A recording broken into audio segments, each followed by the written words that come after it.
హైదరాబాద్, రంగారెడ్డి, సంగారెడ్డి, మేడ్చల్, మల్కాజ్గిరి జిల్లాల క్యూర్ పరిధిలో ఇందిరమ్మ ఇళ్ల నిర్మాణానికి అవసరమైన కార్యాచరణను సిద్ధం చేయాలని మంత్రి పొంగులేటి శ్రీనివాస్ రెడ్డి అధికారుల్ని ఆదేశించారు.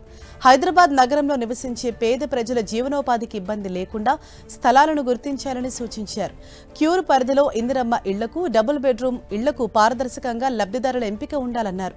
డబుల్ బెడ్రూమ్ ఇళ్లు పొంది వాటిలో నివసించకుండా అద్దెకిస్తున్న వారికి, ఏళ్ల తరబడి తాళాలు వేసి ఖాళీగా ఉంచుతున్న వారికి నోటీసులు జారీ చేయాలని సూచించారు. నోటీసులకు స్పందించిన వారి ఇళ్లను రద్దు చేసి అర్హులైన పేదలకు కేటాయించాలన్నారు.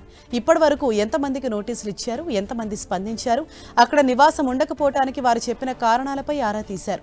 2BHK, JNRM తదితర పథకాల్లో ఇళ్లు పొంది నివాసం ఉండని ఇళ్లను మే 1 నుంచి పరిశీలించాలని, అటువంటి వారికి నోటీసులు ఇవ్వాలని అన్నారు. ప్రభుత్వ నిబంధనలకు ఆమోదం తెలిపేలా వారి నుంచి అండర్టేకింగ్ తీసుకోవాలని సూచించారు. 4 జిల్లాల పరిధిలోని కాలనీల్లో ముఖ్యంగా విద్యుత్, తాగునీరు, డ్రైనేజ్ వంటి కనీస వసతులు కల్పించాలని మంత్రి ఆదేశించారు. ఈ విషయంలో GHMC సహకారాన్ని తీసుకోవాలని సూచించారు. ముఖ్యంగా 22,000 ఇళ్లకు విద్యుత్ మీటర్లను యుద్ధ ప్రాతిపదికన ఏర్పాటు చేయాలని అధికారులను ఆదేశించారు మంత్రి. అసంపూర్తిగా ఉన్న డబుల్ బెడ్రూమ్ టవర్లు మొత్తం పూర్తయ్యే వరకు ఆగకుండా పూర్తయిన వాటిని ఎప్పటికప్పుడు లబ్ధిదారులకు కేటాయించాలన్నారు.